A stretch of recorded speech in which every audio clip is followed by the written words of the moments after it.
Okay, Oscar nuts, we are only days away from the big reveal of who's going to win this year. And I'm here with my chief adversary every year, Tariq Khan, who is one of the most brilliant Oscarologists out there. So this is a fight I always look forward to having. Me too. But Tariq, we're kind of on the same page this year, right? We're both skeptical of this Nomadland apparent sweep, right? That's right. Yes. I do not think Nomadland is winning. And I'm actually surprised more people aren't questioning that because people think it's ahead because it's won most of the precursors. But if you look back, reason why that think so. If you look back the past few years, the film that won the most precursors, The Revenant, La La Land, Three Billboards, Roma, 1917 last year, all those films lost Best Picture. And it's because they may have had the most number one votes, but they didn't have the number twos and threes. And that's how you win. It's by being that consensus choice film, getting high votes across the board. And Nomadland this year, that is not a film that's going to do well in the preferential ballot. There's just no way. I mean, there's some voters who really like it, but there are others who I know will just hate it, will rank it last. It's a very, yeah. I feel the same way about it. I both love and appreciate it as art, but also am disappointed that there isn't more action. The voters that we've spoken to at Gold Derby so far are ranking it either high or low. And that is dangerous, as you're saying, because what we've observed the last 5 or 6 years by talking to voters and actually trying to do a numerical breakdown to see if there's any pattern existing is that we have found that the movies that rank consistently at number 2 or 3 win. And so go ahead and dismiss Green Book as a commercial film at your scroll if you don't think it has the artistic pretension that it needed to win. But it had a lot more. The studies that were done by the studio after the win of that movie really, Green Book really convinced Universal that the prognostication going out there in the field among all of us was off base. They really actually won that by a sizable margin. Right. Yeah, you and I are both picking Chicago 7. Take it away, sir. Okay, great. Well, listen, the largest branch of the Academy is the Actors Branch, and they have often made the difference in recent years. The film that either won or had the SAG Ensemble nomination has been a film that either lost it or didn't have the nomination at all. 12 years beating out Gravity, Birdman beating out Boyhood, Spotlight beating The Revenant. Moonlight had the nomination, and whereas La La Land didn't. Parasite last year beating out 1917.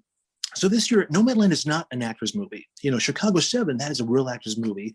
It was nominated, won the cast award. I think it probably won, in a landslide. And that's a film that's going to do very, very well with the actors branch. And Nomadland just has the one acting nomination. Most of the other actors in the film aren't even professionals. I think it's going to do very poorly with the actors. And, that support from the actors, I think, will carry it through, Chicago 7 through the same way that support from the actors helped to carry Parasite through, last year over 1917. Just a movie with great performances, so compelling. So Nomadland, I think, is very soft with actors. And also, Nomadland, it's not like it's a big technical tour de force that has strong production design and cinematography and score and film editing, and it's going to win all these technical categories. I mean, Nomadland has, nominations for cinematography and editing, and it may win one or possibly both of those, but it's not going to do really well with the tech branches. And Chicago 7, it has that editing nomination. It has cinematography. It has a song nomination. And, it, I think, demonstrates proficiency in other tech categories, in its production design and costume design and sound. It didn't get nominated, but it's going to do, I think, well with the tech branches as well. So where does that support from Nomadland come through?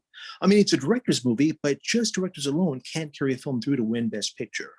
So I think Nomadland is very soft, and Chicago 7 will do well, with the actors branch and reasonably well with the tech branches as well. But Chicago 7, and it did very, very well at first when the Oscar Derby was starting, and we were counting up votes from the general public as well as the experts and editors. The presumption. People were putting Nomadland there at number 1 as like the placeholder because we knew so many movies were coming out so late because of the pandemic and not going to film festivals and the rest of it. We knew that Chicago 7 had the profile of a winner, but yet Nomadland had the Roma crowd, you know. Sure, exactly. Right, exactly. Artistic. Crowd, right? Exactly. Right. Which is often important. That's how Moonlight won. I mean, that is The Shape of Water. It has an artistic pretension. Right. Is almost absolutely crucial in recent years. Not always, of course. A Green Book didn't have that, but Chicago 7 doesn't have that. It has instead, going forward, a rooting factor. When you get to that jury scene at the end, it transcends it. You want to get out of your chair and leap and cheer. Nomadland is a steady ride, and there's very little plot, and there are very few professional actors used. It's a very haunting pastiche of feelings, images, and the rest of it in this wasteland we're living in now that is beset by a pandemic, and makes us wonder, all of us, not moviegoers, but all of us, what is the world on the other side of this pandemic? And is the possibility we don't make it past this pandemic, given all the strains that are springing off from the main virus. Anyway, Nomadland does have this pretension, message, this feeling of I'm a loser and everyone else has somehow come out of in this world, and that's a powerful feeling. We all feel like the one person left out of the party. It's the universal kind of perspective on things. It taps all of that very deeply, but yet Frances McDormand has not caught on to such an extent that she and Anthony Hopkins didn't even bother to attend the BAFTA Awards. Didn't even bother to turn a webcam on at home. You know, you heard the story. Anthony Hopkins was doing some chore or something routine, and heard a big scream from the next house down the street from him, and he asked his wife, "Dear, he thought somebody had just scored at a soccer game." Goes, "No, you just won BAFTA, dear." "Oh, did I? How nice." And he was back to doing gardening or cooking pancakes, whatever he was doing. But that's how little it meant. Right. Shocking. Yeah. Another question about Nomadland, Tom, and I just have to put this out there. We know that the Academy is, despite the changes in membership in recent years, try to keep your camera steady while you're talking. It is. I get so excited. I'm sorry. It is overwhelmingly male. The Academy is, and is Nomadland a film, which centers on a middle-aged woman living in her dilapidated van? Is this a film that is going to appeal to them? I'm just going to put this out there. I just have to wonder. I mean, and honestly, you could reverse the gender. I mean, even if it was a man, is this really a film that's going to, appeal to them? I mean, I think Chicago 7 has a lot more broad appeal to it. So, it benefits there. Another point I want to make about Nomadland is that, I think I saw it in IMAX, believe it or not, and it looks good on the big screen. But it's a film that most people are seeing at home, experiencing at home. And I don't know how well it works on the small screen. It's a film where it's so slow, not much action. People are going to be distracted, checking their iPhone, tweeting, not snacking, and I think that works against it. And Chicago 7, a courtroom drama, lots of close-ups, the dialogue, it's like watching a TV show, and you're captivated, you're drawn in. And I think that plays much better on a small screen than Nomadland. And in recent years, we've seen those films that play well on a small screen, win, as opposed to the big, glorious, epics that you used to win. Films like Lawrence of Arabia, and West Side Story and The Godfather and Dances with Wolves, smaller films, Green Book, winning, and Spotlight, winning, Birdman winning, these are Moonlight winning, smaller films that look good on a small screen. So I think Chicago 7 has that in its favor. And I think that the small screen, works against Nomadland. But here's what the Chicago 7 has against it, which is if it's true that the median age has finally dropped dramatically at the Academy, it was 72, I think, for percent male, and the average age was above 65. Years ago, before the Academy started making these radical improvements in recent years. Not that long ago, however. I think that the older crowd, like me, certainly remember living through Chicago 7. It was important to them. I was throughout the time period of that movie, just 90 miles away over at the University of Notre Dame. You're from Illinois. You weren't that far away as Right. well. And this was real history that we could relate to, that I can remember watching the conventions and the protests on TV. And I'm so old, I even had a draft number in the Vietnam War. And of course, it speaks powerfully to me. And it's such a brilliant recreation of that time and place and right. the ideas being spoken there. But yet, on the other hand, the younger people, and a lot of folks are not going to connect with the trial of the Chicago 7. They don't know what the hell. They don't care one bit at all. And in fact, they rebel against it. While on Nomadland, they're like, oh, I'm deeply touched. Like I was at Moonlight. Oh, it gave me special meaning. You know, that stuff. Well, I think Chicago 7, I think even if you don't know the history, you didn't live through it, I think it still has impact. You still know the story, you understand what's going on. I mean, did voters remember 12 Years a Slave, what was going on at that time?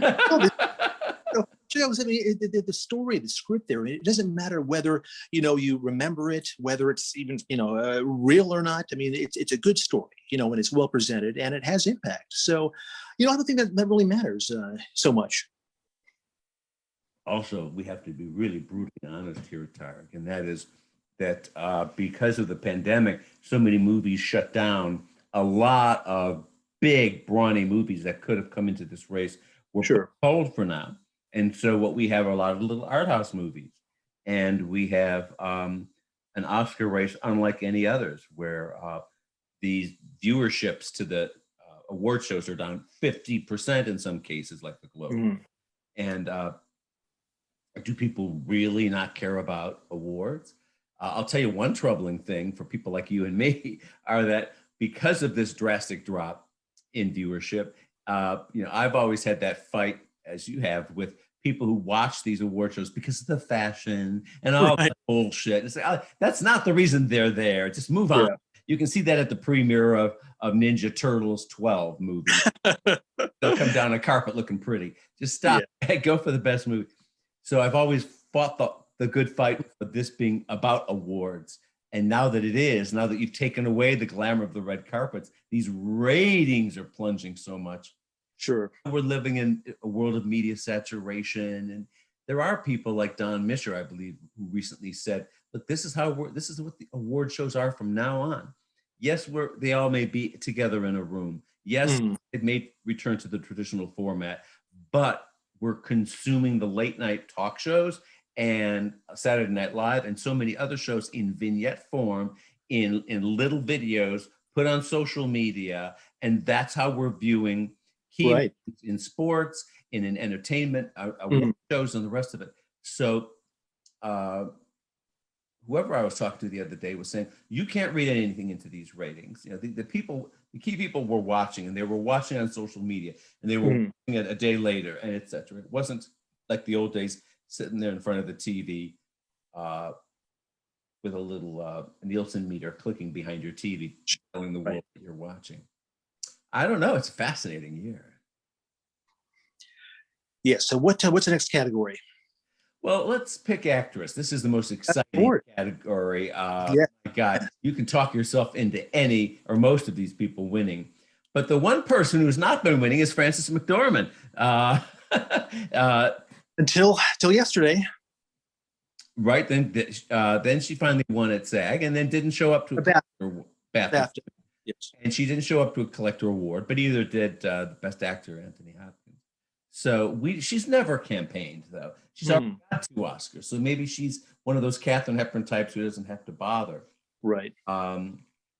I was blown away by Promising Young Woman. I just thought that movie was brilliant on so many levels, but it's such a commercial film. It's so atypical in terms of Oscar pretension and the rest of it. Right. It does have one of those factors which they love, they being the voters, and that is that they love to crown new emerging, princesses of the industry, whether it's Audrey Hepburn at the start of her career or it's Jennifer Lawrence. At the moment she had Hunger Games and Silver Linings Playbook, and it was a crowning that meant something. I think Carey Mulligan has been one of those people, like Jessica Chastain, and there are a few others who the industry has been dying to give an award to, for years. And here's a perfect chance for them to do it, because it's a performance that spans lunacy to sanity to revenge motifs, and it's so clever, and it has such a heart to it, and it's a movie you cannot predict. It just zags. It's like, whoa, where am I going?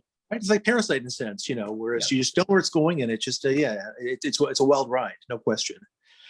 Yeah. Now, back in, I guess it was February, I wrote an article saying that, it's obvious Carey Mulligan is going to win the Oscar, and one thing I wrote was that she was going to win the Globe, because I thought she had it. And I thought that she would probably lose SAG, which she did, but that, she'd go on to win the BAFTA and she'd win the Oscar.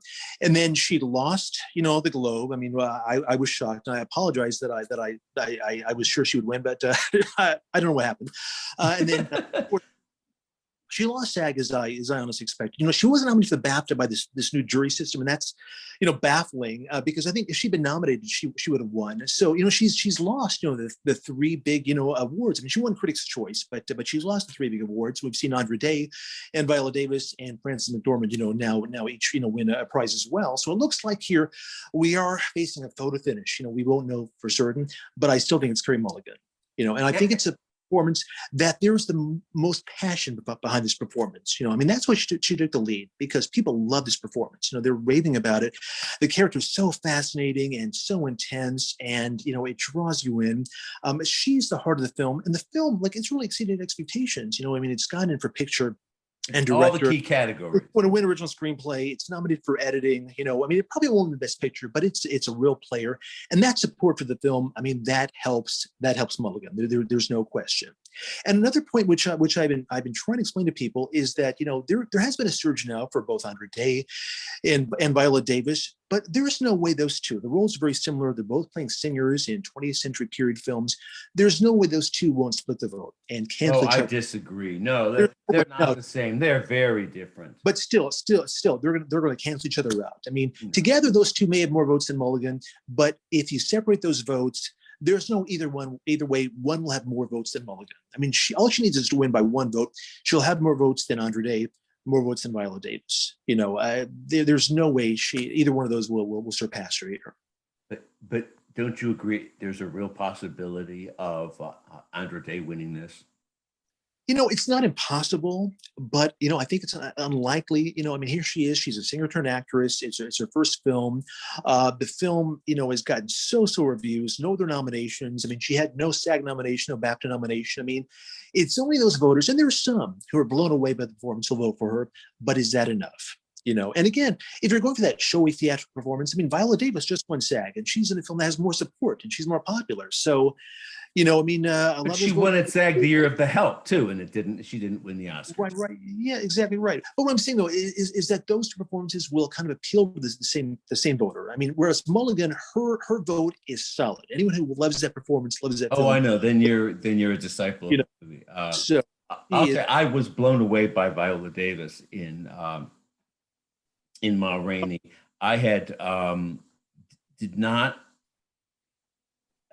just thought when she was on camera, every single minute was like an electric charge. There was something so regal about Viola Davis, somebody we've known. And then she's got the physical transformation. They patted some weight on her. And the dignity of this woman who puts up with an unjust, socially, racially biased world, and is not going to sing until she gets her goddamn Coca-Cola, and et cetera, et cetera. And then she's insisting upon her right as a special person. And then that last scene where she gets into a taxi and goes out into a world where she's just going to face this horror again, breaks your heart and makes you. This isn't just because it's not just anybody, because it's Viola Davis, who we all feel so strongly about, and I think have great admiration and affection for it in every way. an enduring actress who still will be contributing strongly in 20 years. Because it's her, there is this rage in me as watching this film of it, at the world of that film, going, you can't treat Viola Davis that way. God damn it. you know, and my heart just shattered for her. And after I saw that film, I remember you and I spoke, and many others did, about, but it's a supporting role, arguably. Yeah, but wow, it's Viola Davis, and she's transformed. She's great as always. You know, one thing is, I don't sense there's a lot of passion for this performance. I mean, she's great. I mean, the film's good, but I don't see people dying to give her an Oscar for this performance. I mean, if she won, it's not like she wouldn't deserve it, but I don't sense the passion there that I do from Mulligan in Promising Young Woman. And also, you know, Davis, she won 4 years ago for supporting for Fences. I think she'll win again. You know, I think she hurts because people know she's a great actress, and no one was surprised by seeing how good she was in Ma Rainey. You know, I think for her to win, she'll have to really top herself in a sense, or being made in a strong Best Picture contender, and then she'll win Best Actress. But for this performance, I don't sense that the passion, that the drive is there to give her Best Actress. Didn't even get nominated for Best Picture. I was shocked that in One Night in Miami. But it made sense though, because really, how many people actually rank Ma Rainey, It's Black Bottom, as the best film of the year? I mean, that's what it takes to get nominated. I loved it. Would you rank to number one? So, I mean, probably just, if they had the guaranteed 10 nominees, it probably would have made it in, but it didn't win One Night in Miami. I think just lacked those number one votes. So, but they were on a lot of ballots, is my guess. So, but I think Carey still wins. It's a photo finish, but I think Carey gets it. And also too, the British voting bloc. I mean, they made the difference for Olivia Coleman in The Favorite. I think Mark Rylance, Bridge of Spies, and Mulligan would have won BAFTA, should be nominated. I think the British bloc. I mean, Mulligan is royalty in the UK. I think that comes through for her, and she wins. She wins the Oscar. So who wins supporting then? Supporting actress? Yeah. Ye Jung-yoon. She's got it now. I mean, I've got yes. Because I wrote this article for Gold Derby. Now, I wrote articles predicting why Chicago 7 would win SAG, why Viola Davis would win SAG, and why Glenn Close would win SAG. And I was actually most confident about Glenn Close. I mean, if you read the article, I thought everything really, made it clear that she would probably win this award. So the fact that Ye Jung-yoon, this unknown Korean actress, could come out of nowhere and win, I mean, and then she won BAFTA, so the movie's probably going to win something. So I think it's hers. I mean, I wouldn't call her an absolute lock, but I think she's looking pretty solid. I would be shocked now if anyone else won. I mean, who could win now? I mean, Glenn Close. I've got she just says, call me YJ, out there in the industry, because of the difficulty Westerners have pronouncing her name. But so YJ, I think has to worry about Glenn Close.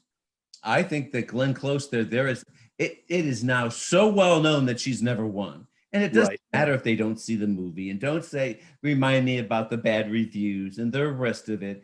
There are many people in Hollywood who will tell you that they attended screenings where it got, rousing ovations, loved it, etc.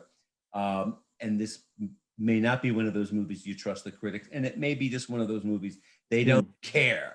It's like, poor Glenn Close has never won. We cannot have her be the biggest loser in Oscar history. But she lives in New York, and I think that's been.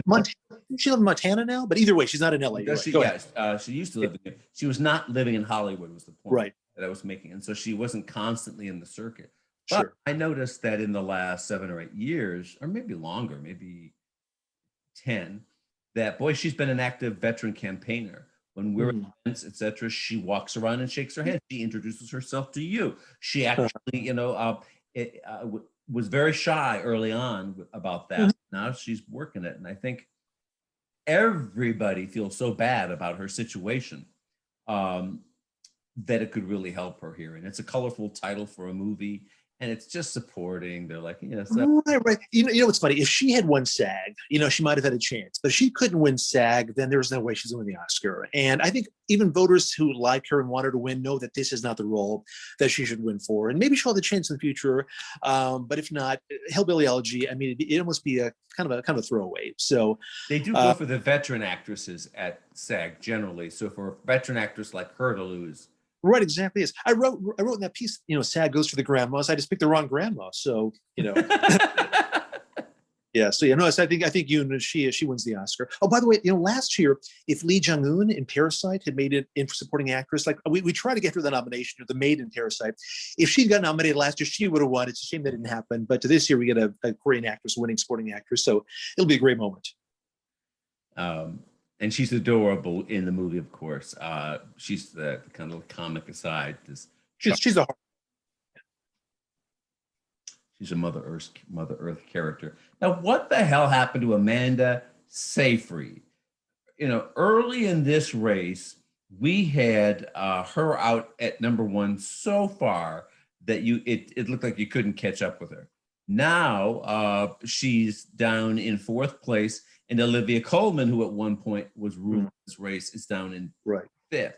So, I mean, this has just flipped all over the place in terms of, I'm quoting experts' predictions here now, which tend to be about 75% correct. But I have the real expert here, Tariq Khan. Of course, right. So, any chance for that? If there was such a groundswell for those two actresses early on, Amanda and Olivia, and the surge for Maria Bakalova going, even though it's a comedic role. No, if Bakalova had won either SAG or BAFTA, she might have won the running. But that film, I mean, it got a screenplay nomination, but I think too many people view her performance as being a shtick, and not real acting. Right. That's not fair, but they'll view it that way. And I think she's lost momentum. And in Seyfried, I mean, she was great in Mank, but I felt like the performance just needed a little bit. She needed one big killer scene, and she didn't quite have that. And she's great in it, but I don't think the role's strong enough for her to win. And she missed the SAG nomination. The movie has really been underperforming. So, yeah, I mean, she's lucky to be nominated. So, and I think she'll be back again in the future. She's a great actress, and I think she'll win in the future. But this year, it's great she's nominated, but not her year. So, what about Olivia Coleman and Amanda Seyfried, both having such commanding leads? There's been no groundswell for Glenn Close, but she's moved up the ranks. Maria's success may have been more a result of the colorfulness of the movie and the role. Why was Amanda Seyfried so presumed to be the front runner at first and now so dismissed? Well, because I don't think people had seen the movie when they started these predictions. I had not, and I think I put her as a placeholder at one point. Then I saw the movie and and moved her down. So I think she was a placeholder. I mean, this happens a lot. Somebody early on, No, you're right. That's true. Right, and they're leading, and then they're not even nominated. I mean, Robert Redford and all his lost at one point had the early lead. He wasn't even nominated.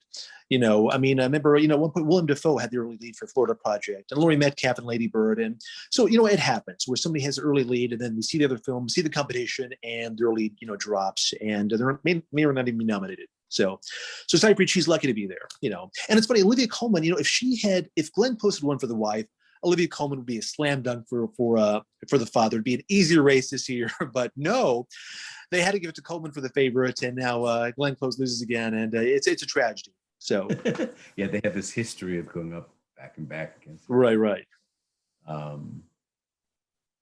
So did we do Best Actor? I was very skeptical at first of the Chadwick winning posthumous award.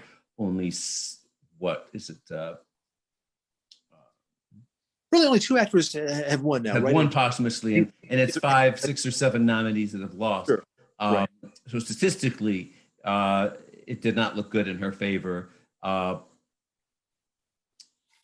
But he seems, that sentiment and that heart and that desire to embrace this tragic career, this lovely person who suffered this tragic life and career demise, is holding, and the Academy is behind. It's not one of the cases like, oh, you're dead and gone, goodbye. Right. After Carey Fisher and Fred Willard and so many people at the Emmys, at Peer Group Award 2, sure, were nominated posthumously. They lost, and you could just kind of see the cruel Hollywood minds right, turning, going, oh, if they're not going to be there at the ceremony. But then I started changing, and I thought Riz Ahmed would be the place they would go. And Riz Ahmed early this season was winning like the IndieWire Critics Poll, Right. and he has a cool factor, and he's this rising cool star, and he's Sure. got a disability and all these other. But that scenario, that alternative scenario, never seemed to take hold. I thought there was a chance he could win SAG, but this is Chadwick's, isn't it, all the way now? You know, it is. Now, it's funny because I think Anthony Hopkins, you know, now, you know, I mean, you know, he won BAFTA, and which is not a big shock, you know, but he won BAFTA. That is an amazing performance. I mean, if you look objectively at acting, I mean, Hopkins probably, I would dare say, does deserve it. I mean, Boseman is fantastic, but Hopkins, that high difficulty acting, you know, I mean, he's just astonishing. And people, you know, who've seen the movie are just blown away by him. You know, if he hadn't won before, I think he'd have a real chance. I think he's going to get a lot of votes. I think he'll finish a strong second, you know, but at this point, I doubt that he can overtake, you know, Boseman.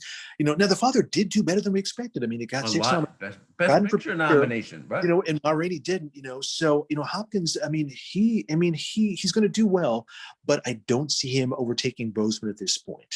You know, it just, you know, it just seems but like it could happen. It could happen. You know, I would give it a 10% chance of happening. How's that? So it's not impossible, but I think it's unlikely. So, but to any of you watching this video or listening to the podcast version, don't dismiss this movie as, oh God, just I have to sit through 2 hours of watching this old man have dementia and get increasingly worse. They give out Oscars for that all the time, of course.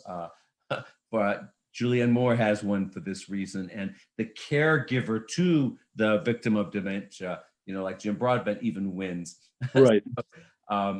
We thought this was invincible here, but what Tariq was referring to earlier, if you listeners are not familiar with the film, is the movie is not necessarily what you think. It takes creative chances that are just so fucking cool and pay off so well. You go, wow, this is a movie that they really gave a heart to. Right, yes. I was Yeah. pleased to see that. And by the way, I think The Father actually wins adapted screenplay at the Oscars. You know, No. Yes, it does. It's going to win. You think Nomadland's going to win screenplay? Adapted screenplay? I mean, hardly any screenplay. Yeah. Right. I mean, The Father just won the BAFTA. I mean, he has 6 nominations. I mean, the writing is really what drives it. You know, the dialogue, you know, between Hopkins and Olivia Coleman and the other characters in the film. I mean, you know, it's so compelling start to finish, and it's actually, you know, very creative.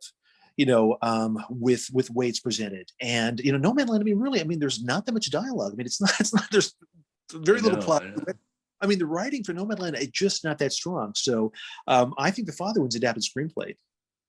You know, Father was originally a play. Right. One Night in Miami was originally a play. That's in 3rd place. Yeah. That's not going to win, of course. And The White Tiger, though critically acclaimed, I'm not sure has been widely seen enough. So yeah, right. You know, One Night in Miami, it's funny. If it had made it in for picture, it might have had a chance. But I think the last time a film won adapted screenplay at the Oscars without it being in a Best Picture, you know, nominee, I think was Gods and Monsters 22 years ago. That really? won. Wow. You know, and its Best Picture, competition was The Thin Red Line, which wasn't really, you know, a writer's movie. So, you know, Gods and Monsters was very dialogue driven, you know, and it won. So anyway, so One Night in Miami, I think it's probably doubtful for it to come through here, but I think The Father, this is a place to reward The Father, adapted screenplay. That's it. I hadn't thought of that. I thought that this is just, if they're going to check off their ballots. But we haven't been seeing these kind of sweeps lately, right? We're seeing movies that win 4 or 5 Oscars instead of 10 or 12. Or movies that win 1, 2, or 3 oftentimes, you know, and then win, you know, Best Picture. So, I mean, Parasite winning 4 Oscars last year, that was actually like a sweep. We haven't seen, you know, in a little while. You know, so I mean, Spotlight was winning, you know, 2 Oscars, and you know, Green Book just winning 3 Oscars. So, you know, it's not the way it used to be. You're right. Daniel Kaluuya just dropped like an atom bomb on this category in the last month. We knew early on he was strong, and the buzz was huge on the movie, and coming from Warner Brothers, from inside sources and early critics who had seen it, and then it kind of just vanished. Sasha Baron Cohen was the performance everybody was talking about. Wow, this comedian's actually giving this really compelling, serious performance that really is the heart of the movie, and his snarkiness and his bad boy qualities really shine here, especially sticking it to Uncle Sam. But Leslie Odom Jr. was way out front early in the season with their Oscar odds. So those were the two that seemed to really be going at it, both Sasha Baron Cohen and Leslie Odom Jr. And there was this outside contingent saying, "Oh, Paul Raci can win. Paul Raci can win," coming from the critics thing. But then all of a sudden, Daniel was back in the race. Right. Boom, the film hit, and now it looks like he's invincible, doesn't it? Oh, he's the biggest acting lock of the night, in fact. I mean, which is shocking because we thought Boseman would be the biggest lock, but I think actually now Kaluuya, he's the biggest lock. You know, it's funny, if Cohen had not had Borat, or if it hadn't been competing at the Globes, I think Cohen might have had a chance to win the Globe, and he could have perhaps built some momentum, but, you know, they gave him the Globe for Borat instead and gave Kaluuya the Globe, and, you know, Kaluuya now has just been, you know, crushing it. So, yeah, and Judas, I mean, I didn't expect that movie to be the big Oscar player for Best Picture and to get in for another supporting actor nod and screenplay and cinematography. So that film made 6 nominations. I mean, it's strong, got in for song as well. So, yeah, he's winning. I mean, he's invincible. There's no way. I would agree with that. I wonder, where are we disagreeing? Yeah, not really many places, are we? Original screenplay, we think is Promising Young Woman. Definitely. Yes. Well, I shouldn't say definitely. Hold on. Let's go to that race for a second. Well, yeah, I mean, Royal is a strong second, but Promising probably wins original screenplay. Well, see, this is where, this is the curse of all of us who follow these award shows, especially this one, and that is you fall in love with certain movies and you just cannot shake your own opinion out of your prediction. And I love Promising Young Woman so much, I have to be careful and rein myself in again and again and again. And so stepping back and just looking at this category as a pundit, I would say that movie doesn't have, I mean, it seems like a commercial film on one hand. It doesn't seem to have this lofty literary appeal to it. Especially when you stack it against Aaron Sorkin and this powerful moment in history. And boy, Sorkin delivers too with Trial of the Chicago 7. So, and then there's so many, you know, we've been talking with a lot of voters out there. And I'm telling you, Tariq, there is so much strength for Sound of Metal. It is really, really, really strong. And it's going to pop up. Yes, it's going to win the Sound Award. That's just like Whiplash did, the drumming, you know. Right, exactly. Yes, yeah. But yet, I have Promising Young Woman as the leader in screenplay, but I might switch to Chicago 7. I think if Chicago 7 wins picture, how do you not give it the? Well, no, because, you know, if Chicago 7 wins Best Picture, you know, it's not like the old days where they're checking out for one film for picture and then have to vote for it elsewhere. I mean, if Chicago 7 wins, it wins because it's getting lots of, you know, 2s and 3s. It's that that's true. You know, so they're not necessarily, you know, voting for, you know, it to sweep, the various categories. Now, original screenplay, it's often the film that wins is usually the most original screenplay. And that's why Promising Young Woman has the edge, because it's original. You know, it's well written. And it's funny, if there was just one screenplay category at the Oscars, I think Chicago 7 would win. But because it's up for original screenplay and it's obviously, you know, based on, real events, you know, it's not seen as being, you know, original. I mean, the story's been done before, for broadcast. So, Promising Young Woman, it has that advantage. You know, at the Globes, where there's one screenplay category, Chicago 7 won that, because it was perhaps the best written screenplay. But Promising Young Woman, it's the most original, like Parasite was, like a film like Her was, like Django Unchained was, like Pulp Fiction was. So that really original screenplay, like Eternal Sunshine of the Spotless Mind, those are the ones that win. And Promising Young Woman, it's, the twists and the turns and the unique concept. So, it's going to take that. I don't know. I might have to vote against my favorite movie here. You saw it in Spanish the first time, Tom. So I think maybe that might. That's true. Oh God, that was embarrassing. I couldn't get the screener. I couldn't. You know what they do? This is hilarious. To those of you out there who aren't part of this little club in Hollywood that gives you access to all this stuff, is they're now so paranoid, these studios, about their movies being pirated and leaking online. They put you through so much hell to try to, they'll say, okay, Tariq, you want to see Promising Young Woman? The studio will say, all right, we're going to give you 4 hours on Thursday between these times, and you better watch it then or it's off. And yeah, it's ridiculous. Yeah, something's going to come up at 4:15 p.m. and you're not going to see it, and you right. keep calling, scheduling a different time, and then it took me forever, and finally I just can't see this. It's killing me. And so I noticed it was on demand through Spectrum cable in New York and in LA, and I went, oh, finally, and I hit the button to watch it, and I sat back and it was in Spanish, and I went, oh, fuck. So I since got the screener sent to me, and I've watched it in English. Of course, it's even better, but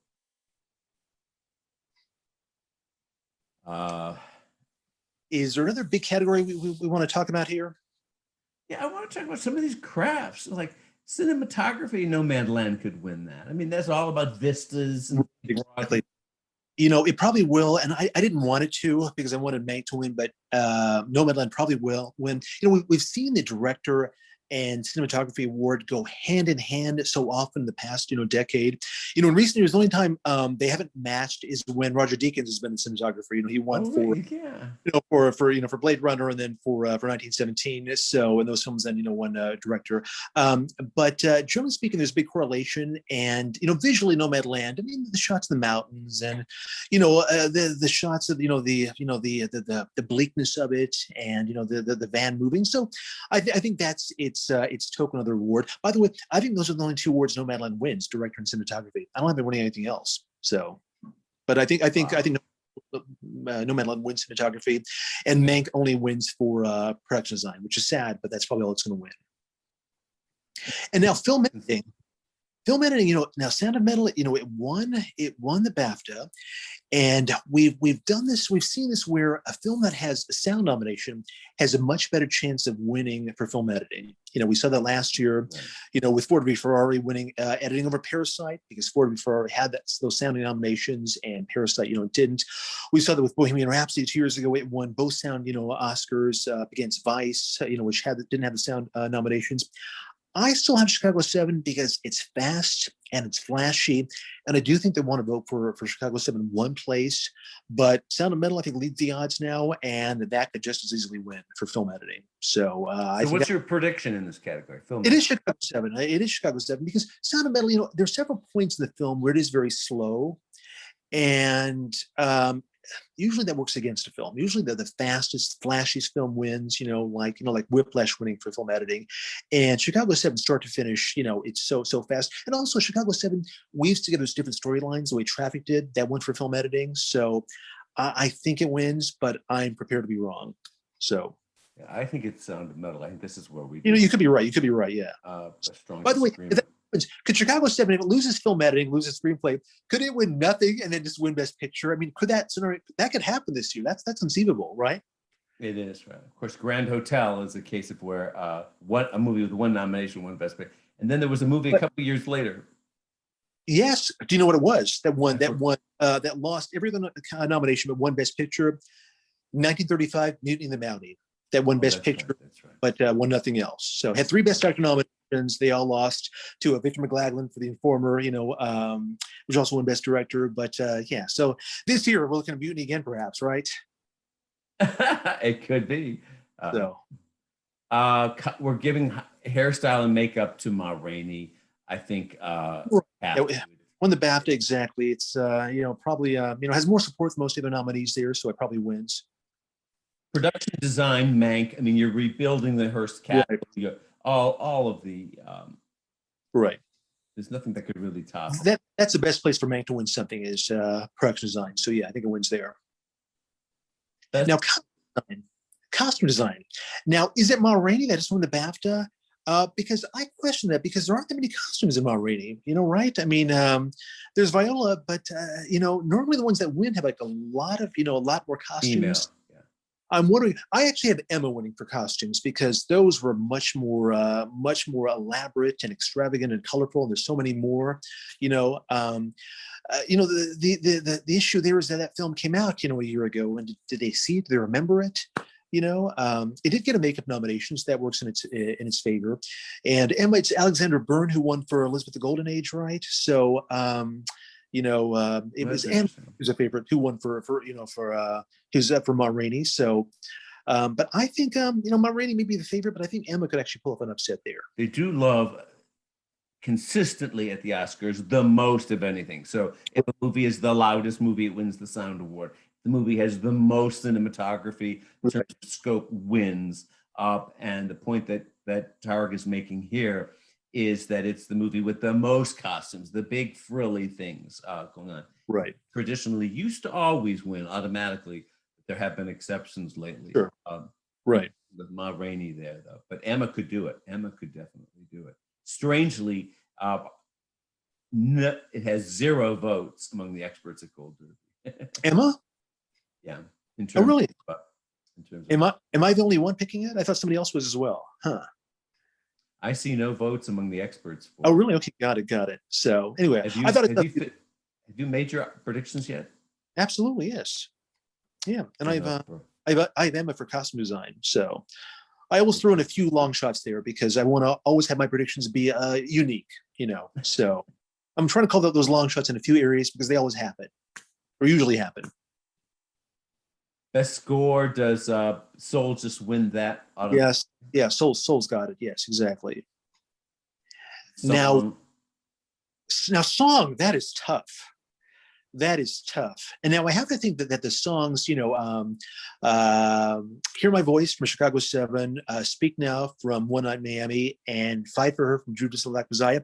I have to think those three kind of cancel each other out. They're all the same song. I think that the titles all look the same. So I have Low C from Life Ahead, you know, winning because, you know, if that film gets, if that song, if it gets votes from international members and also members who know that Diane Warren, you know, has never won the song Oscar, you know, if it has those 2 blocks, you know, Low C could win there. But I don't feel confident, you know. Could Husavik from a Eurovision Song Contest, could that win here? I mean, the movie's so silly. I have to wonder if they take it seriously. But I mean, it's all about, you know, the music and the song. So, I mean, I wouldn't rule that out either. What question? What's your question?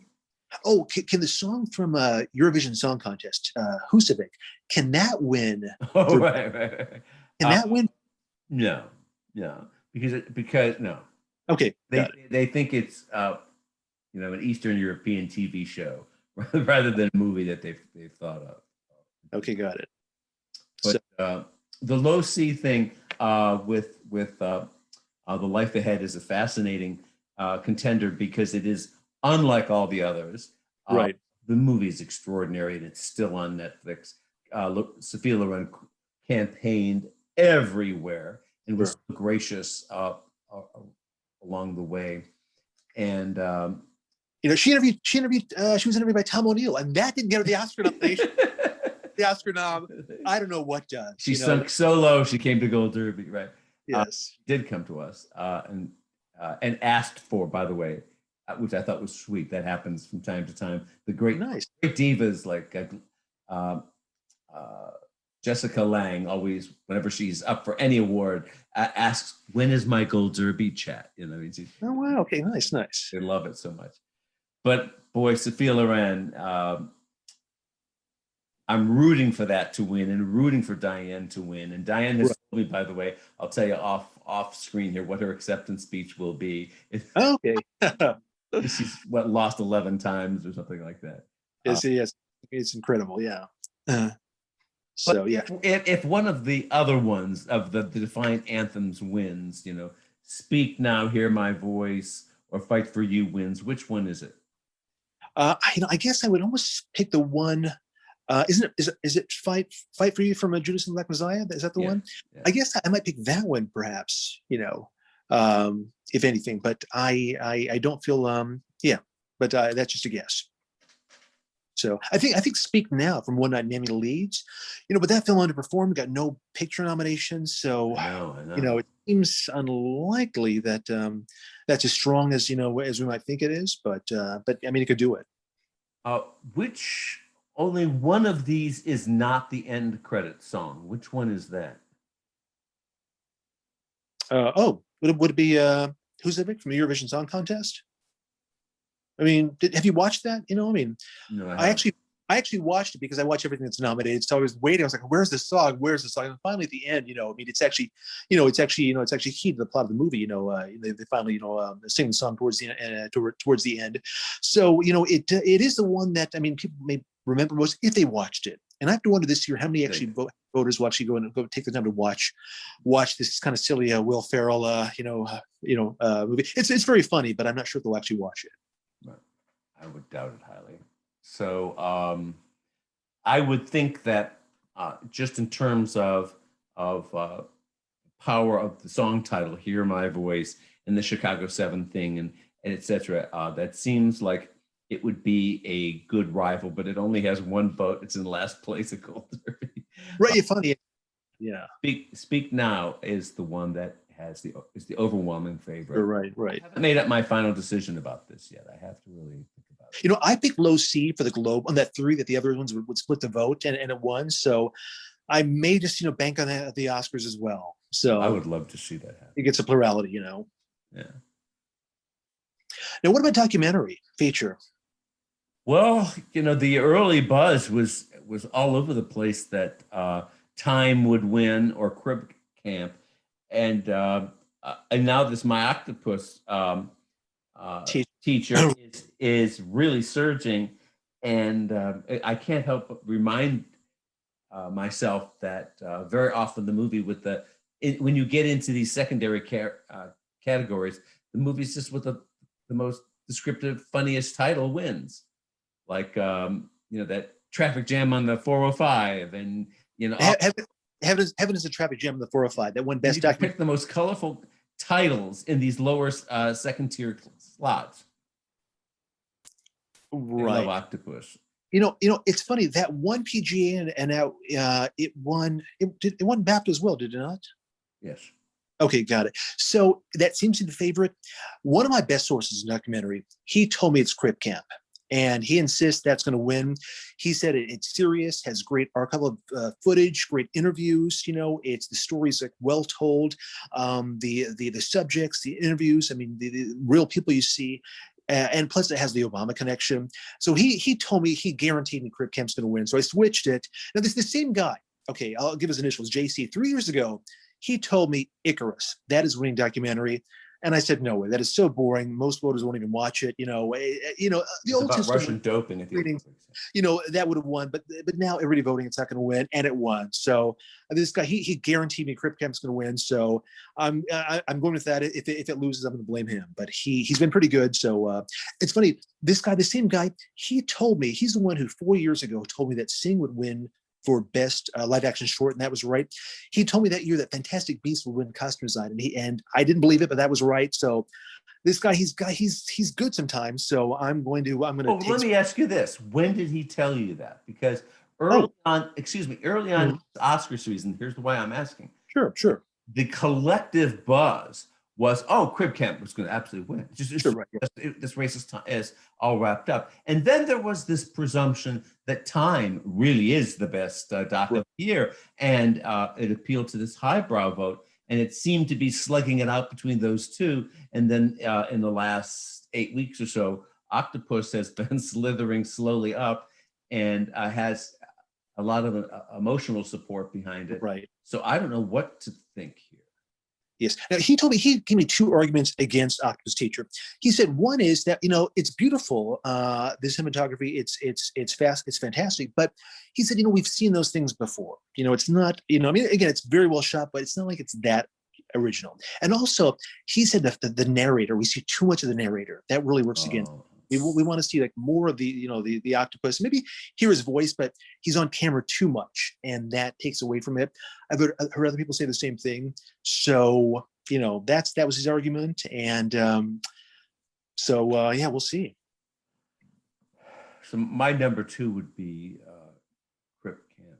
Yeah. Oh, by the way, it's not collective. I mean, that one, I know it's getting trashed. The average voter is going to find that so boring. I'm shocked it's up for foreign language film as well. So I know that's the oddity that is up for both right. documentary feature and best international film. Right. So let's go to international film. What do you think? Okay, well, everybody has another round, and it seems to be the obvious choice. It has the directing nomination. It just, won BAFTA. It's won most of the European, awards. Have you seen Quo Vadis, Aida? I know I haven't, but boy, have I heard the great word for it. That was the best movie of the year. I mean, I would give that movie the Oscar for Best Picture over anything. That was so powerful, so riveting. I mean, I was just astonishing. Another round was great, but Quo Vadis, Aida, I thought was just amazing. I have it winning, and I know that seems unlikely, but I have to think if voters watch these, and as we've seen, most of them, they don't vote unless they actually watch these. If they watch these, I think Quo Vadis, Aida could actually win. And now in years. When they actually had the screenings, you had to go to those to actually vote in foreign language. We saw films, for example, like Amelie was a presumed frontrunner that lost to Nomadland, another film, from Bosnia. Pan's Labyrinth was the foreign language film favorite, had 5 nominations, and it lost to Germany for The Lives of Other. So it's conceivable. That was criminal, by the way. I mean, right, exactly. But I remember our former colleague Clay Smith, who recently passed away. He told me that Your Lives of Others was going to win, and he told me that Nomadland was going to win as well. He was absolutely brilliant. He passed away, but he was a brilliant Oscarologist. But this year, I have to wonder if Quo Vadis, Aida, if enough of them see it. I have to think an upset is possible, and I'm probably wrong, but I'm going to leave it there because the question is, will they see it? And in this pandemic, on one hand, you can imagine that all of the Oscar voters are going, "Oh God, I need something else to watch. I've burned through every DVD in my house 6 times. I've watched every Oscar contender 4 times. I will definitely watch everything." But what Pete Hammond and I were chatting about the other day was how often we're hearing from voters they haven't seen something yet. They haven't seen it yet. And so they're not dismissing it. It's just that these are no longer DVDs stacked on their TVs. So the studios and streaming services did set DVDs. This is the last year you can do it at the Oscars. Right. They're banned at the Emmys now. A lot of movies did not surprisingly send out DVDs. I don't know what the case was here. Right. But, I think the voters who actually who screen all the nominees for foreign language film, those are the ones that will vote primarily for foreign language film. And if they do that and they watch all these, I think Quo Vadis, Aida, could pull off an upset. If they name check based on, another round, obviously, having the director nomination, it wins. But I think Quo Vadis, Aida, I think it's my one big long shot, which I always like to have. So I'm going to keep that in there just to be interesting. Well, I admire your courage there. Now, in these short categories, Tariq, you have really distinguished yourself through the years. I just defer to you at Best Animated Short, using the traffic jam on the 405 as my title. The most engaging title wins. In Best Animated Short, you have If Anything Happens, I Love You. How does that lose? I mean, the title alone. Sure. So, I watched all of these, and that probably is going to win. You can count out Genius Loci. That one you can count out. I think Opera you can count out. Burroughs is cute, has the animal, but it's a little simple. And, Yes, People is charming, but I think a little too simple. So If Anything Happens, I Love You, it's the most serious. It's about, a school shooting. And normally the darkest ones, the ones that are black and white, don't win. But in this case, I think it probably is the strongest, and I think it's probably pretty safe. If Anything Happens, I Love You. So, and combine that with the title, I think, I think it's probably got it. Documentary short. Okay, yes, I watched all of these here, and it is going to be. I think, it's a race between 2 of them. You can count out Do Not Split. You can count out Hunger Ward. You can count out Colette. It's between A Love Song for Latasha and Concerto's Conversation. I think it's Concerto. I think it's the one. Really? It's the sweetest. Love Song from Latasha. It's unconventional. I mean, it's kind of like story retold. There's not a lot of footage in the video. They use artwork to cover it, and I have to wonder how voters will feel about that. Whereas Concerto, it tells a short story. It's a film, about music, about musician, and it's well shot, well edited, and you feel a human connection to it, and it ends. It's just very, very sweet, and one crowd pleaser in the category, and so I think Latasha could do it, but I think my vote's for Concerto. And then live action short film. Mm-hmm. Okay, I'll tell you right now. The favorite right now, The Letter Room, that is not going to win. To win short film, you have to follow a certain structure, and it's pretty simple. Introduce characters, get the plot in motion, and then have a tidy resolution. And Letter Room, it's too long, it drags, goes in different directions. I mean, Oscar Isaac's in it, but I don't see how that alone is enough for it to win. He has an accent at the beginning, and it comes and goes, and I found it. So the one that follows the structure the best is actually Feeling Through. And it's very simple. It's about a New York City, like a homeless teenager who befriends a blind deaf man and helps him get home. And it's simple, but it's actually layered, and it's very sweet. And when it ends, the film has an arc to it. And it ends with a nice resolution. You feel good about it. And, also, it's very touching. And I think it's the best one. The Present, is good, but the climax, it kind of lets you down, I think. And Wide Eye, the ending of that one, I think it doesn't work as well. And Two Distant Strangers, and a lot of people picking that, it's the Groundhog Day, film where you see the same scene over and over again. And I think that's tired. And in this case here, I think it's too repetitive, and I think that'll turn off voters. So I think Feeling Through, I would give it an 85% chance of winning. Feeling Through. That's my feeling. Really? Yeah. Which are the rankings at Gold Derby, where 10 experts have Letter Room winning, 9 Distant Strangers. It's that close. And then sure. For Feeling Through, and then there are no votes for the other. Yes, but who else? Who has seen those? Like I've seen all those now. Who else has actually watched them? I'm curious. Who's actually seen all the shorts? That's a good question. I know of a number of well-known Oscarologists who haven't, and I won't their name. But well, I just told you haven't most likely to win. So, and let me go back and see if did we miss anything? I think we had all the big ones, didn't we? I mean, listen. Hey, we didn't go do director. Visual effects. Is that going to be 10 Enter Midnight Sky, or one of those? Well, there are Best Picture nominees up here. It's right. It's gonna be Tenet by default, right? I mean, Midnight Sky could be, I think, a strong second, but probably Tenet. And we didn't mention director, but Chloe Zhao is going to win for Best Director. That's pretty much. Of course. Yeah. There's zero chance of her losing. So.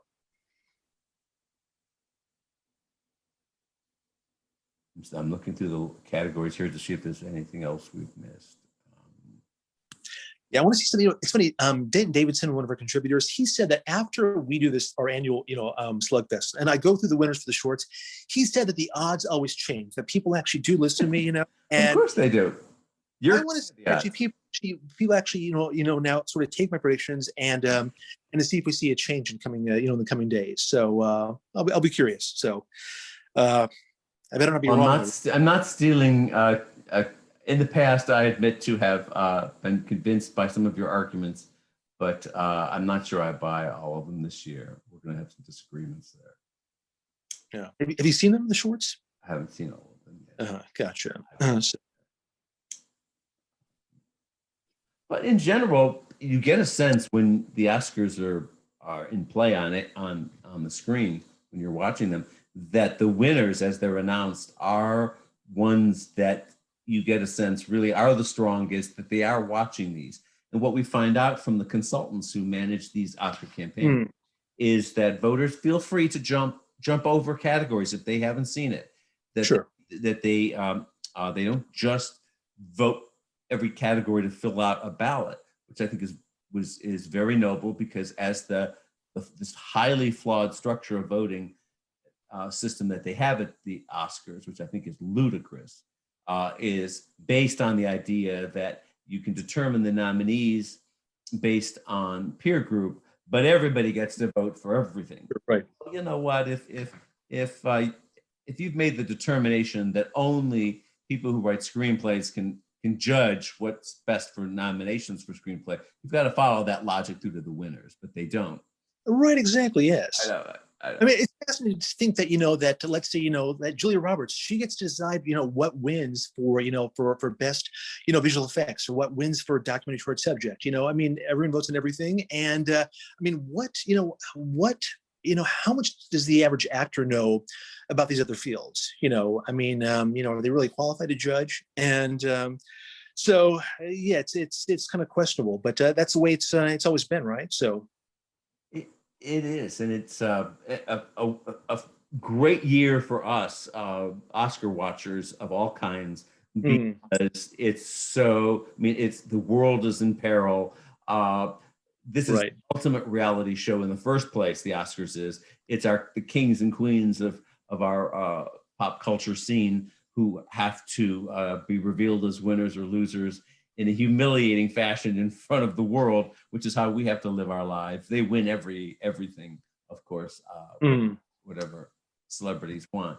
And so you now add this ultra real conditions, the pandemic, the fact that they're going to have to use creative techniques to incorporate the stars into the show. And the Oscars are determined to do that. They are announced more celebrity names this morning who will be participating in the show. And they make a point of saying, not by Zoom. Exactly, yes. So. Because while I thought the Emmys were quite great by Zoom, I thought it was a lot of fun. They have been hurt consistently by that. Sure, exactly, yes. Handled well by Zoom as well. Yeah. By the way, it was fascinating. The Golden Globes, we normally never saw in the past all five faces as the winner was announced, and we saw that this year at the Globes. That was interesting to actually see that. So we can see the reactions, because normally we never got that in the past. Of course we did in the old days. Remember when at the Golden Globes? Oh. At the Golden Globes, the Oscars, they would put all five faces. Yeah, the Oscars, yes, but the Golden Globes we didn't. But we did this year, with the Zoom, showing up that way. So that was fascinating. It's so funny to see their expressions to how they fake that smile, the loser. Right, exactly. Especially when they expect to win. Right, exactly. That must be the hardest thing in the world, So. Well, I remember the year of Pirates of the Caribbean when Johnny Depp won the Globe. I was sitting actually at the tables in the room there. They'd given me a seat. And you mean SAG? He won SAG that year, right? Was it? No, it was the Globe. And Bill won for Pirates of the Caribbean. No, it was SAG that Johnny Depp won. It was SAG, right? Because the Golden Globes that year 2003, that was the year 2003. It was Sean Penn won for drama for Mystic River, and Bill Murray won for Lost in Translation. But then Johnny Depp won at SAG, and that kind of upset for Pirates of the Caribbean. Well, all I remember was Johnny Depp lost at the Globes, and he he lost. Yes, okay. Right, and he jumped up out of his seat and just ran out of the room like a sore loser. Oh, really? He got it. And I reported it when I was at the LA Times. Boy, were that publicist and everybody mad at me. That's not what happened. He wasn't running out of the room as a disgruntled loser. He just really needed a cigarette.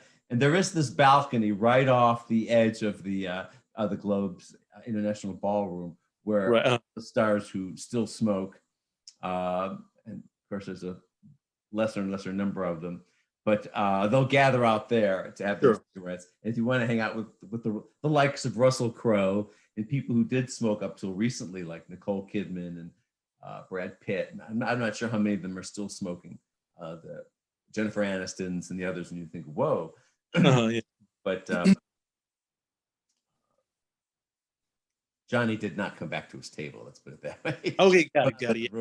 And then it's funny. Then he did win SAG. He wasn't there, but he won SAG, and then he was thought to have a shot at the Oscar in a very tough year. But Sean Penn won. So, but that was a great Best Actor race that year, the race of 2003. Yeah. At what age, Tariq, take us back to your youth, to that time when you suddenly became so enraptured with this Oscar world that you have one of the most amazing memories for recall. I do this to you all the time of pick a year and challenge to see if you can give me the lineup of best supporting actor in such and such a year in the 60s or something. And you can tick it off like that. When did that happen for you during your growth spurt? The first year I watched the Oscars was 1978. It was a ceremony that honoring the films of 77, and Star Wars was the Best Picture nominee. And my brothers were Star Wars fanatics, so they wanted to watch the show to see it, win, all these awards. So, I watched my first time ever watching the Oscars. I was 7 years old, and it was so fascinating. Every time Star Wars won, they would cheer, but I didn't like Star Wars, so I would actually boo when Star Wars won a category, And so the night went on, it kept winning and winning.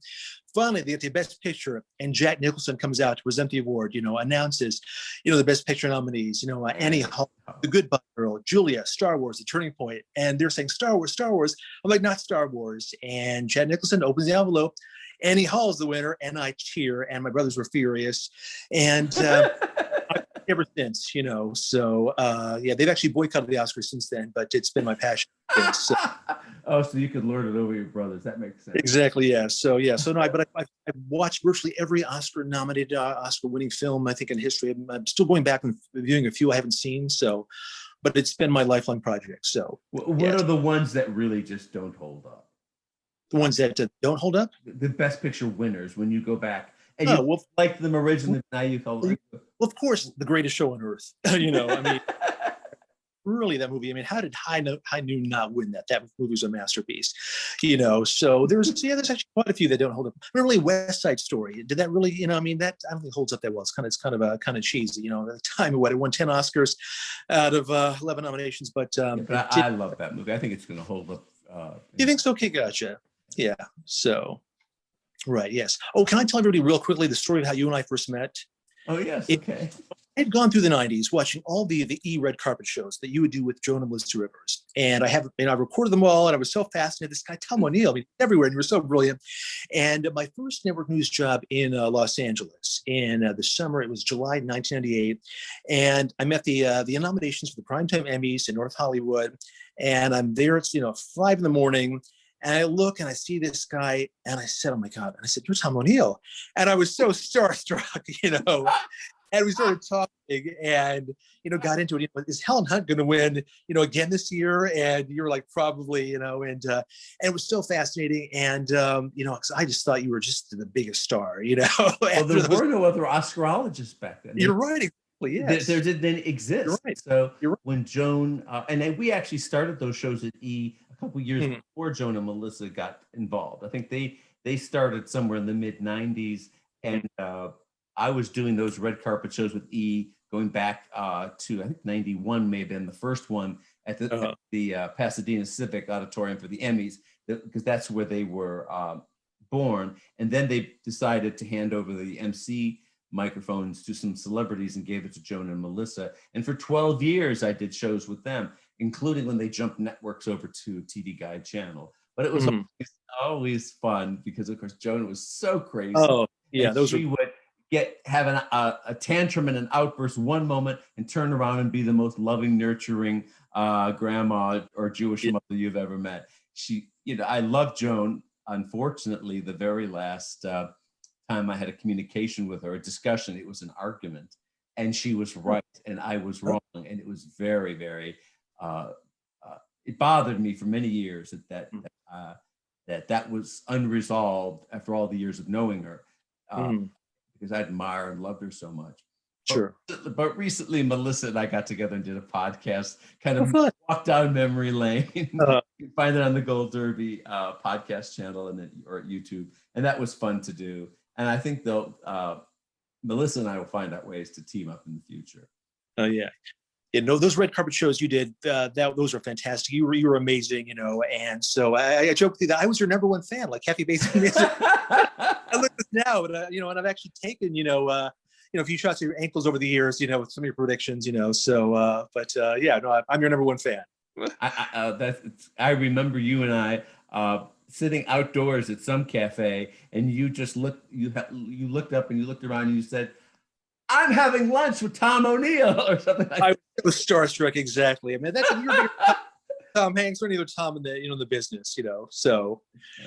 But I don't do much TV anymore. I don't care about all that. I care about Gold Derby and the functionality and right. We now have a real website to put out, so I don't do. Sure, right, exactly. Yeah, it's changed everything, right?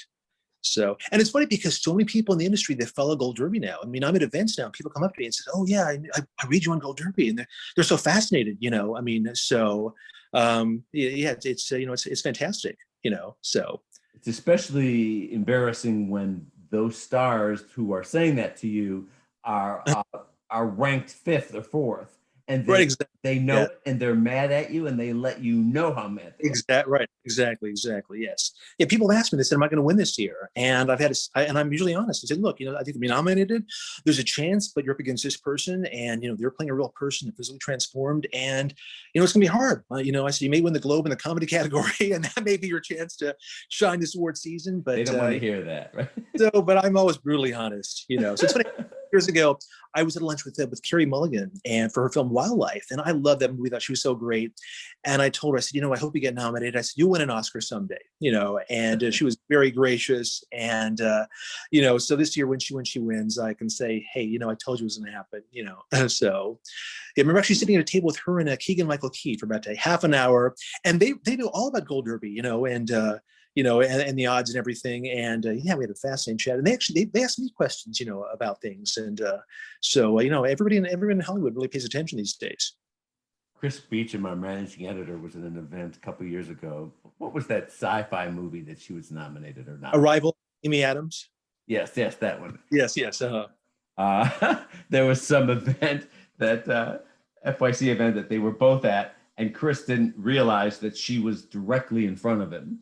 And the buffet, and so they're just putting their little scoopfuls on their plates, and she turns around and sees that it's Chris Beecham. He's very visible at Gold Derby and in videos at Gold Derby and the rest of it. And I have put him on TV a couple times, national TV, but he's not otherwise somebody who's easily recognizable to the non-Hollywood industry types.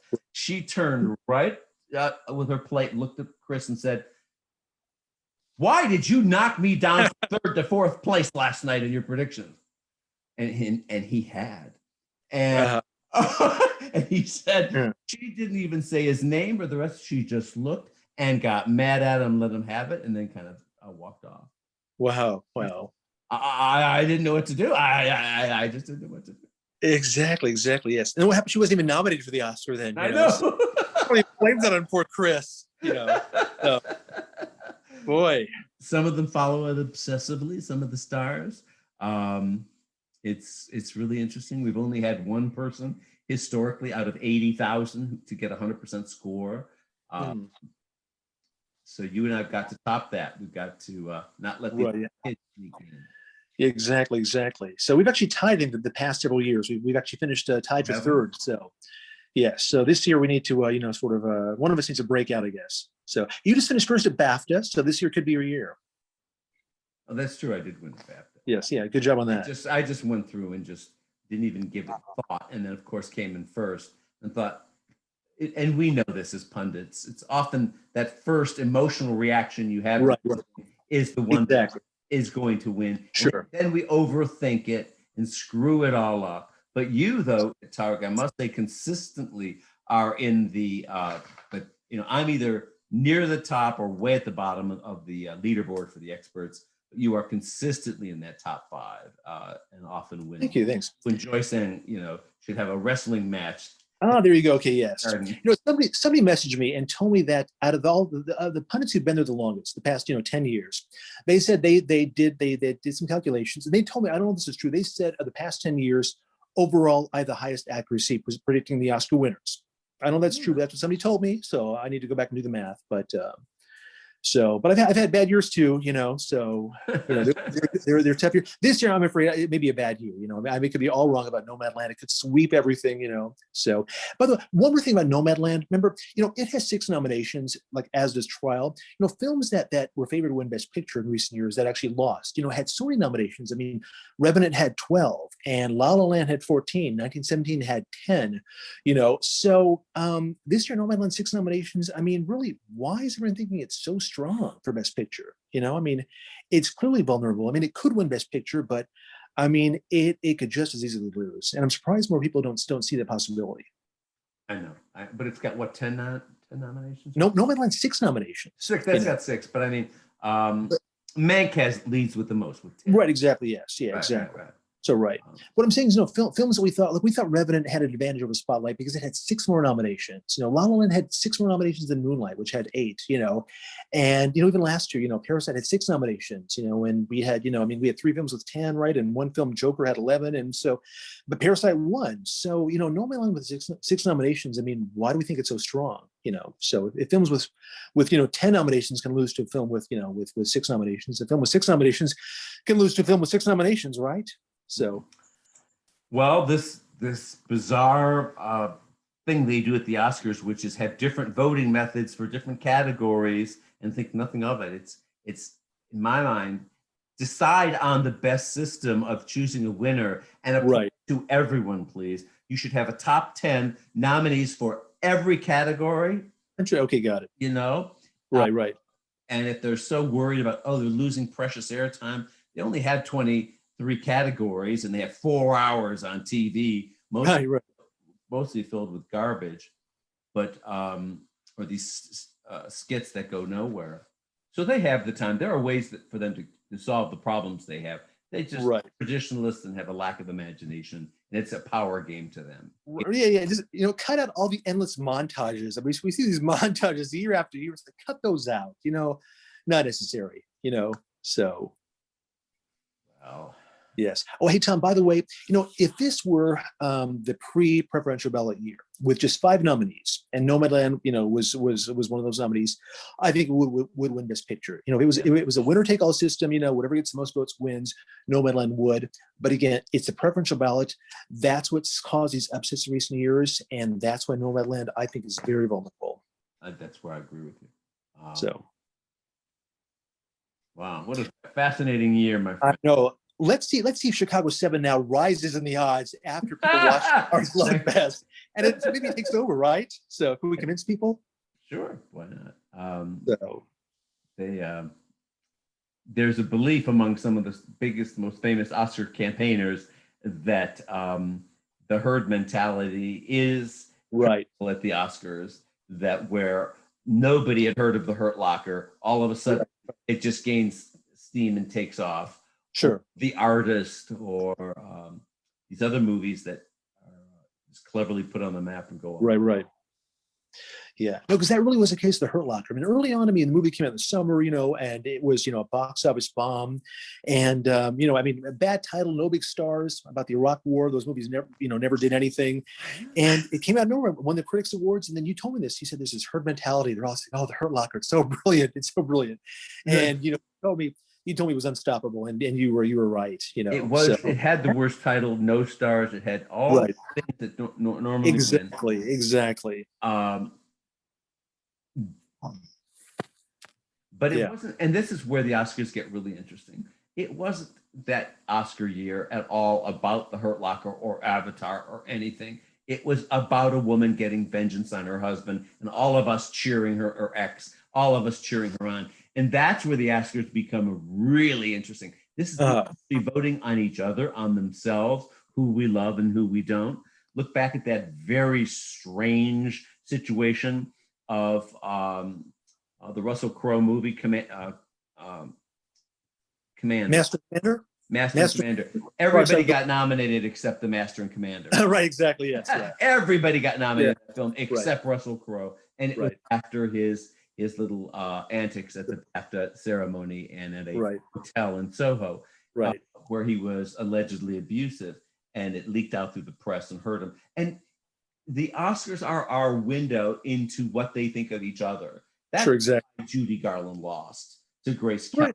Exactly. Because poor Judy was a monster. She was just never on time, drunk and doped up. Right. Everybody was furious at her. And Grace Kelly had 3 major movies that year too. She had Hitchcock's High Window or Rear Window. Rear Window. And she had Dial In for Murder. Yes, Dial In for Murder. And then the Country Girl. Country Girl, yes. Which she won for. So it was looking back, that kind of makes sense.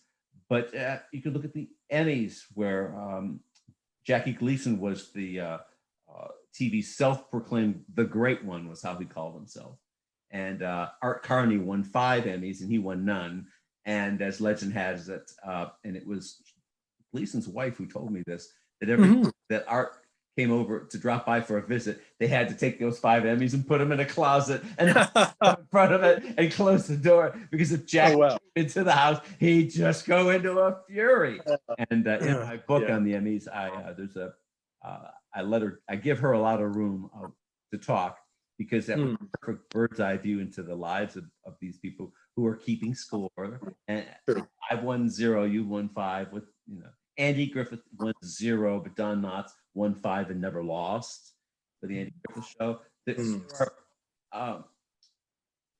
They're fascinating things to learn here. But sure, exactly. Her Avatar year was really the best. Fascinating, exactly. No question. Yes.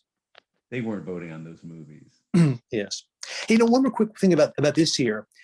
I think actually the vote totals for Best Actress will actually be pretty close. I think Carey Mulligan wins, but I think Viola's not far behind. Andre Day not far behind. Mcdormand not far behind. Could you imagine Mcdormand actually winning, this year, again? I mean, I have actually this thought about Glenda Jackson winning for Touch of Class. That was strange. Yeah. It was 3 years after she won for Women in Love, and it was a tough year of '73. Ellen Burstyn, The Exorcist, and Marsha Mason and Cinder of Liberty, and Barbra Streisand, Way We Were, Joanne Woodward, Summer Wishes, Winter Dreams. I mean, the race could have gone to anyone, and Glenda Jackson winning was like, whoa, again. I mean, she just won. I mean, for a comedy, right? Exactly. So. I mean, I have this sort of nightmare vision where McDormand actually wins again. We're like, what? I mean, is she that popular? So, that would be terrifying. But I do think the voting for Best Actress between those 4 is actually close. And Mulligan wins, but not by a whole lot. And if Mulligan doesn't win, I think that's one of the key races everybody's watching. Sure, right. Closest. These are stars who we know, and we professionally and even career invested in many of them. Right. For whatever stupid reason we might have, and we want Carey Mulligan to win. It is her moment in a remarkable sure, exactly. film. It is probably the best of all of these films in my view. But my vote doesn't count here. Well, Tariq, this is going to be a year where the rules don't apply. Of course, they don't apply anyway because they keep changing them every year. Sure, right. But good luck to us both here. Well, someday we'll look back at this year and say, whoa, what a crazy year, right? So yes. And hopefully next time we can do our Slugfest in person, so we can smack each other, because that's always I know. That's always the best part, when I break the chair over your head. So hopefully next time we can do that and back to normal and gloves off and really go. I haven't called you an idiot this entire podcast. No. Oh my God, what's wrong with it? Oh, but this pandemic, boy, I mean, it's taking us to new places. Come on. I mean, what is wrong with the world? Oh, God, I can't believe it. Yes. First for everything. Okay, Tariq. Good luck Sunday. A week from Sunday, yes. Good luck. And we'll compare notes afterwards. How's that? Okay, sounds good. It's a day. Okay. Thank you. Thanks.